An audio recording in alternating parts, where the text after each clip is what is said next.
In the name of Allah, the most beneficent and the most merciful. Assalamu alaikum wa rahmatullahi wa barakatuh, my dear students. How are you today? Hope you all are good and having your books with you. This is our English class and our lecture number 27. Today we are going to study the grammar tree book, and the page number is 37.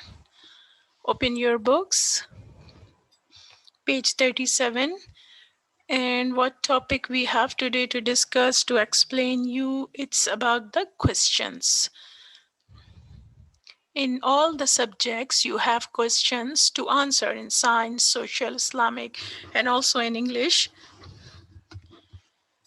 Some questions asked from you and you answer them.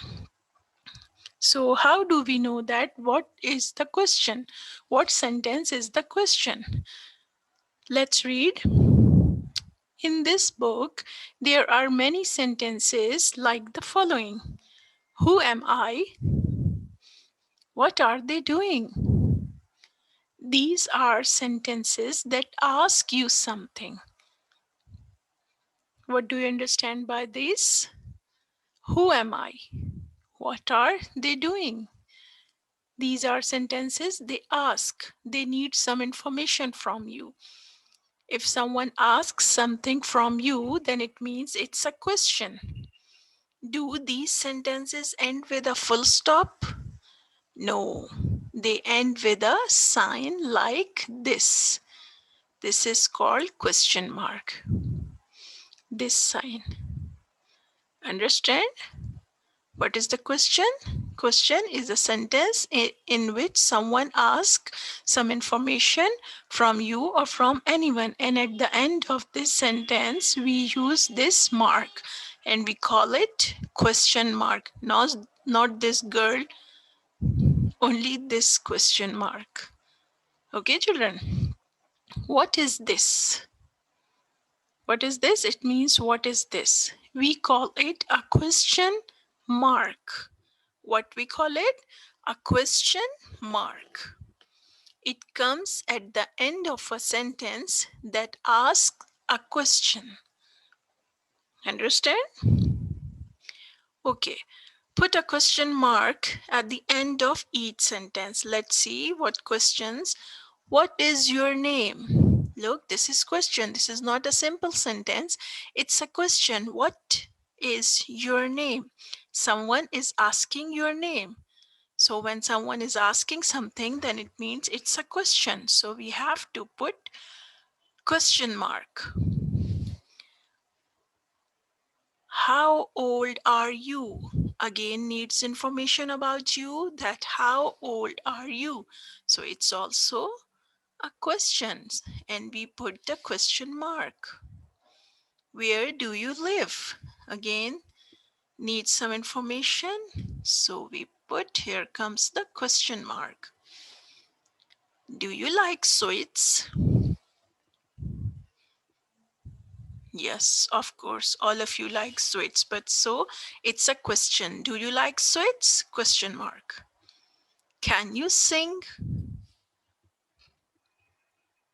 Question mark. Which school do you go to? Question mark. Understand? How we recognize that a sentence is a question? By seeing the first word.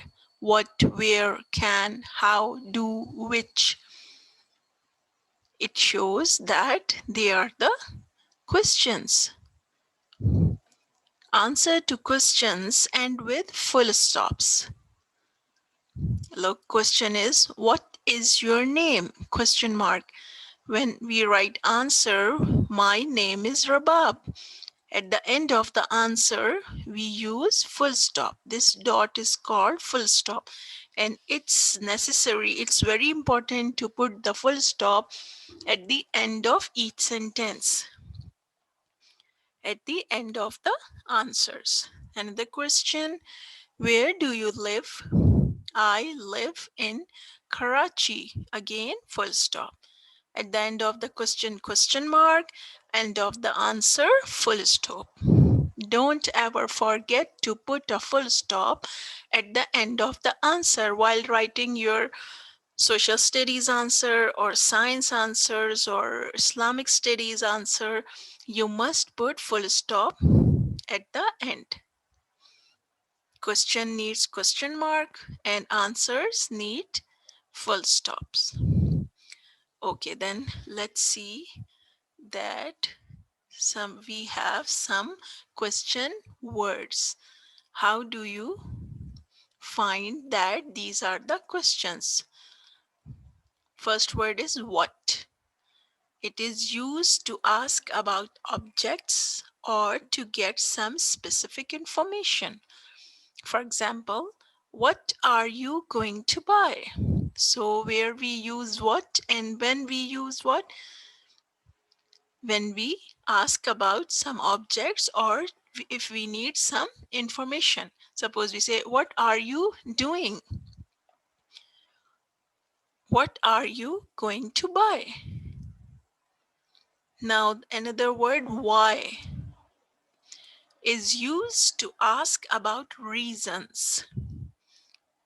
For example, why are you doing this?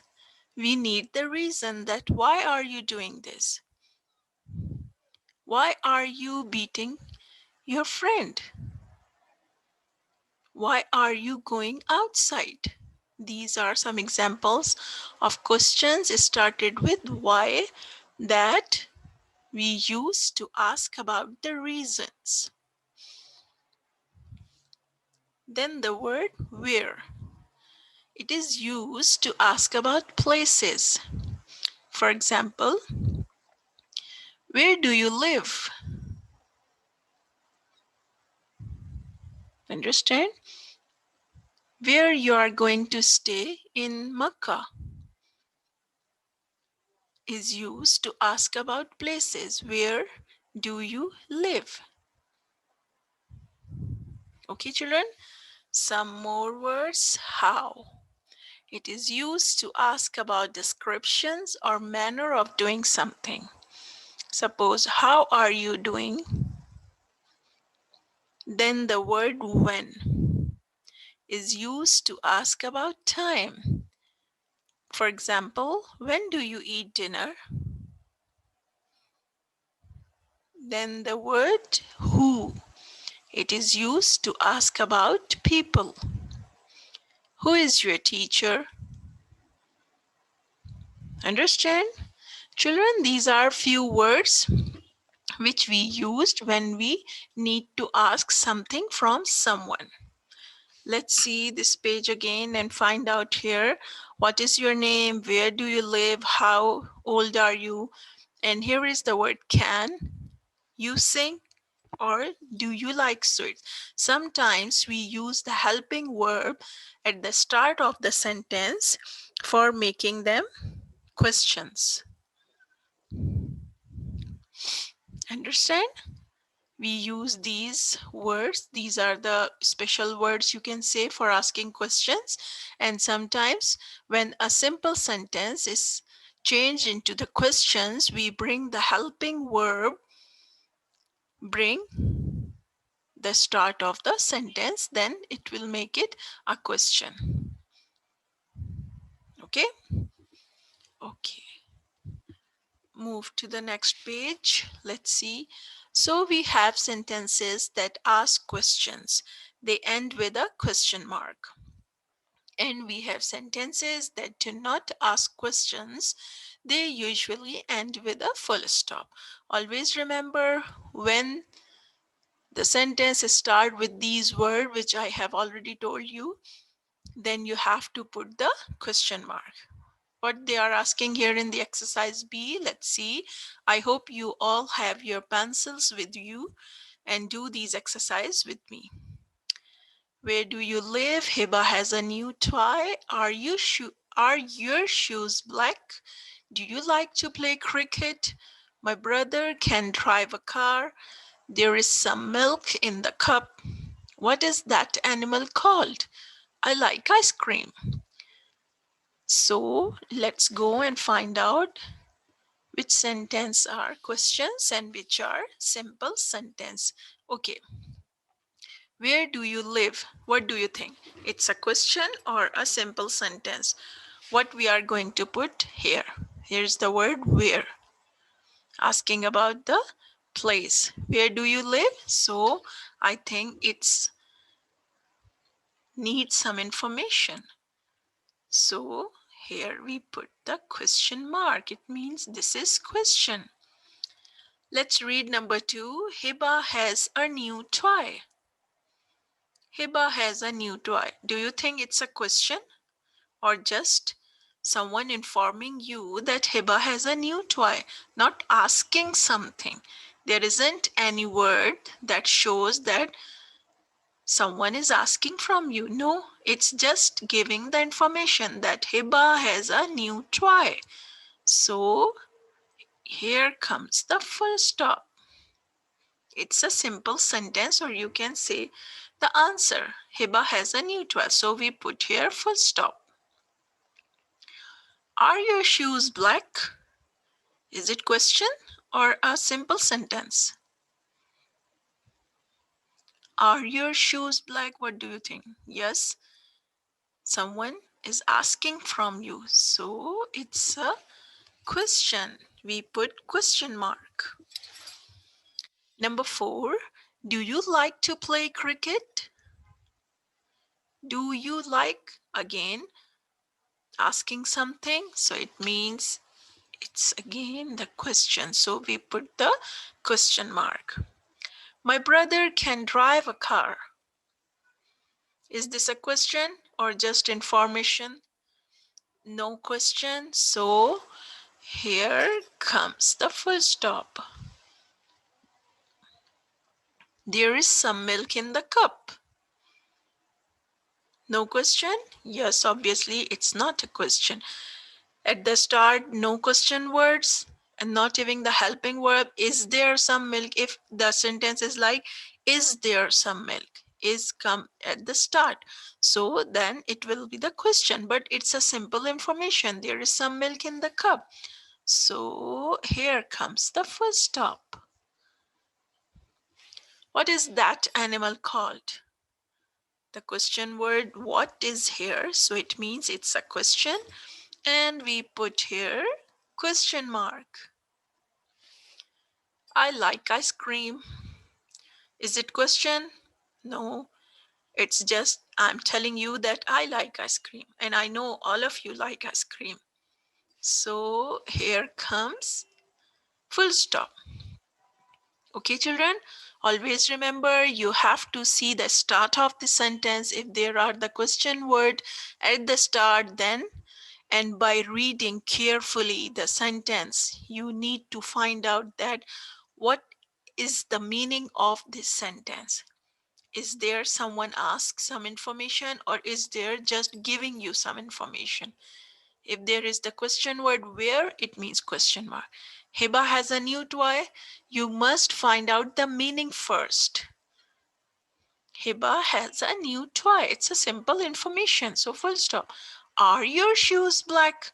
By reading it, you can understand that someone is asking, need information. Are your shoes black? Yes or no? So it means it's a question. Do you like to play cricket? Here is the word do, then it means it's a question. My brother can drive a car. Look, by reading the sentence, you can easily know. My brother can drive a car. It's a simple information. Full stop. Just like this, by reading carefully, understanding the meanings, you can find out whether it's a question or a simple sentence. Okay, children, I hope you understood and be careful while doing other exercises. You must keep this in your mind that you have to see the question word or the helping verb if it's at the start, and by reading that what they are saying, by understanding the meaning. Good. I know all of you are very good. Okay, let's move to the next exercise C on the same page. I split this page to make it big. So this is on the same page. It's exercise C. Here, what they are asking us to do, read the questions given below. Write each question above the answer it matches. Understand what they are asking you to do? You have to read these questions. Okay, let's see. Where are you going?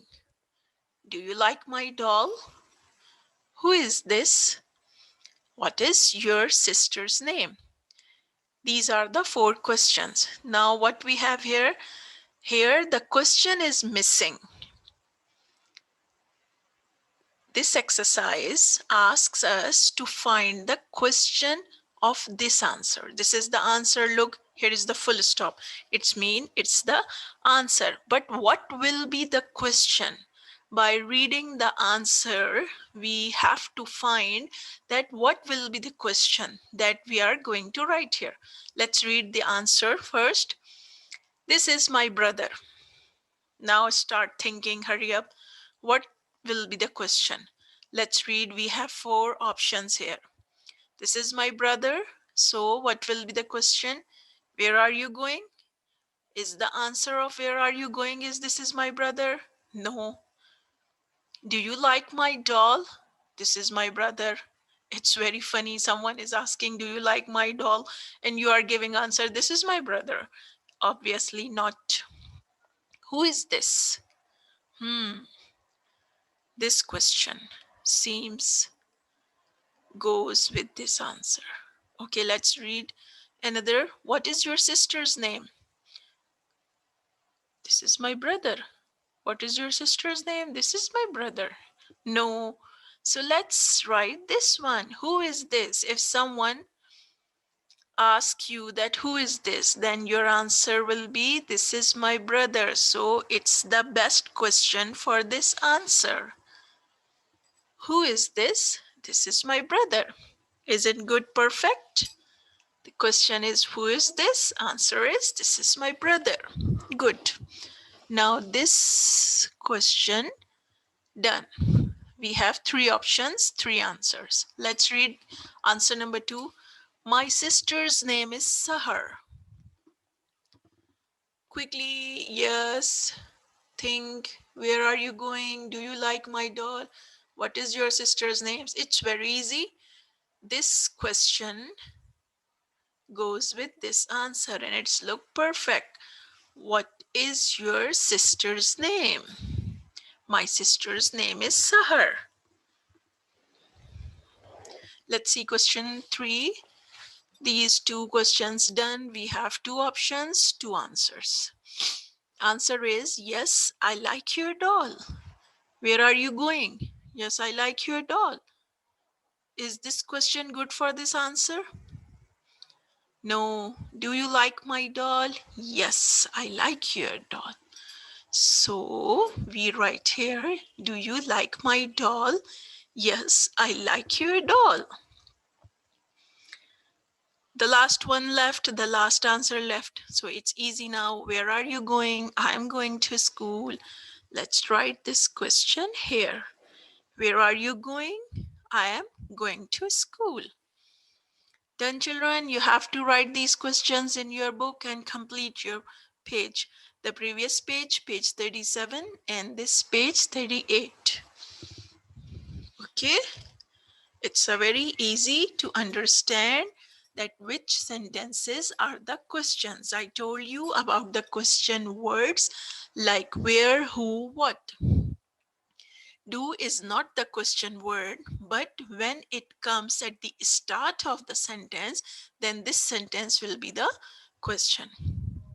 We have some special question words, but sometimes we bring helping verb at the start of the sentence to make the question. Okay, children, please remember this and listen this again and again to understand that how you can find out that which sentences are the questions. Good. I hope you all understood. Let's move forward. Now on page number 39, we have very interesting. Yes, it's like a story. What's the heading? The Fox and the Crow. Read the sentences given below the picture. These are three pictures and there is something written. Underline all the naming words and circle or the describing word. First of all, just find out in your memory that what do you know about the naming words. Hurry up, children. Naming words are nouns. And what are nouns? Naming words. It's simple. But how do we understand? Naming words means names. Names of any person, place, thing, or animal. By reading this word, naming words. So it means names. Naming means names. Names of what? Names of any person, place, thing, or animal. Remember how many times all the teachers explained you about this? And circle all the describing words. Now, what are describing words? We call them, I think in the previous lecture, I told you, or before previous, what are describing words? Describing words are adjectives. Means, by seeing this, describing means they describes nouns, means naming words. They tells us more about nouns. Describing words tells us something more about the naming words or nouns. They both sometimes goes together and describing words comes before the naming words. That's why they ask you to underline the naming and circle the describing. Remember, just like I told you, I have a red pen. Pen is a naming word, right? Pen is noun and red describes your pen. Red is a describing word. Understand, children? And remember, always whenever you read any word, you must find out the meaning. Recall your memory and then you find out that what the teacher told you. Naming word means names of person, place, thing. Describing words which tells more about the naming words. Okay, let's see. This is Mr. Fox. In this sentence, first of all, we are going to underline the naming words. They are saying underline. So this is Mr. Fox. This is noun. This is the name of a, this picture means name of an animal. This is Mr. Fox. So we underline. He has a bushy tail. What is tail? This is tail. It means it's a name of this thing. Again, the name, so we underline it. It's a naming word. He is a clever animal. What is animal? Name, so we underline it. Next picture, this is Mr. Crow, the name of that thing or that animal, so we underline Mr. Crow. He has a black beak. What is beak? This is the name of, beak is the name of this thing, so we underline the word beak. He has black feathers. These are the feathers. So the name of this thing is feathers, so we underline them. This is a branch of a tree. What is branch? This thing, the name of this thing.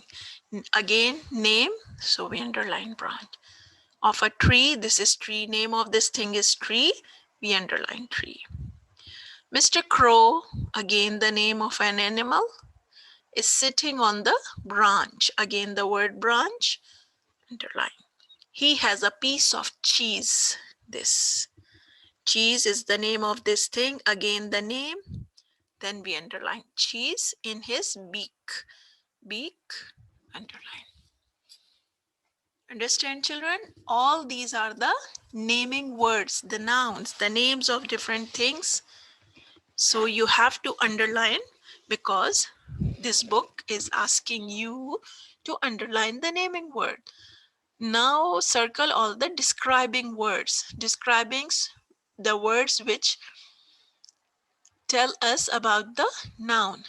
This is Mr. Fox. There isn't any describing. He has a bushy tail. Look, its tail is a noun and the word bushy. Circle it. It means it's an adjective. It's a describing word. He is a clever animal. Animal noun. I told you describing words comes before noun. Usually. Not all the time. Sometimes they have different place. But mostly they come before the noun. Clever animal means clever is the describing word, adjective. This is Mr. Crow, isn't any word? He has a black beak. Before beak, we have the word black. It means it's a describing word which describes the beak, that the beak is like the color of the beak is black. He has black feathers. Again, noun feathers, and the word black describes feathers. Understand, children, that what I'm saying, what are the nouns and what are the describing words. This word bushy tells about something more about the tail. That what type of tail is this? This is a branch of a tree. There isn't any word before branch or before tree. Mr. Crow is sitting on the branch. There isn't any describing word. He has a piece of cheese. If there is written white cheese, then white will be the describing. In his beak, only beak, there isn't any description that black beak, brown beak, or yellow beak. Okay, so there isn't any describing word. Done this page, then we will move forward. Next page is also about the same story. Read the following story. Now, in the previous page, we have idea about the Mr. Crow and Mr. Fox. And now we have the story. Let's read. Mr. Crow sat on the branch of a tree. He had a piece of cheese in his beak. Mr. Fox saw Mr. Crow. He wanted that piece of cheese. Mr. Fox was a clever animal. He told Mr. Crow that Mr. Crow had a very beautiful voice and that he would like to hear Mr. Crow sing. Mr. Crow was very silly. He felt very happy and opened his beak to sing. The cheese fell out of his beak. Mr. Fox picked it up and ran away. Look, it's a very short comprehension or a story about the fox and the crow. The crow was very, very silly and fox was very clever. So the fox got the piece of cheese and ran away. Now, after reading this story, fill in the blanks with words taken from the story. Let's see. I split the page to make it clear. Okay. Mr. Crow sat on the dash of a tree. Sat on the branch of a tree. So here we write branch of a tree. There was some dash in his beak. What the crow has in his beak? It's a cheese. Mr. Fox wanted the piece of cheese. He was a dash animal. He was a clever. Look, all the words are taken from the story. Clever animal. He asked Mr. Crow to sing. Mr. Crow opened his beak to sing. The cheese fell down. Picked it up, and who picked it up? Mr. Fox picked it up and ran away. It's a very interesting exercise by seeing the story and putting the words in the blanks. Always try to read such type of stories other than your course books and try to find the different words in the story, underline them, and then try to memorize them. Okay, children? Let's the next exercise of the same page number 40. We have question answers. Can you answer these questions also related to the same story about the crow and the fox? Let's read. Where did Mr. Crow sit? Hurry up, think. What did you study? What did you read? In the story, Mr. Crow sat on a branch of a tree. Remember? Mr. Crow sat on a branch of a tree. And what we did at the end after writing the answer, full stop. Don't forget to put a full stop at the end of the answer. What did Mr. Fox want? Mr. Fox wanted the piece of cheese. Remember what Mr. Fox wanted? He wanted the piece of cheese. Again, we put the full stop. What kind of a tail did Mr. Fox have? Remember in the first page, what kind of tail? Mr. Fox had a bushy tail. Remember this, bushy is a describing word, tail is the naming word. And then we put the full stop. Just see here where question word. So we put here question mark, not we, it's already here. We put the full stop. What did Mr. Fox want? Again, what? So it's a question. Here is the question mark, and in the answer, we put the full stop. What kind of a tail did Mr. Fox have? Question mark. Mr. Fox had a bushy tail. Okay, children, you have to write these in your notebooks. These question answer also in your notebooks. Other things you will write in your book only. But the question answers by giving the heading, the fox and the crow on your notebooks, and then complete this work. These 3 question answers only. Okay? I hope you enjoyed today's class. That's all for today. Inshallah, we'll see you in the next class.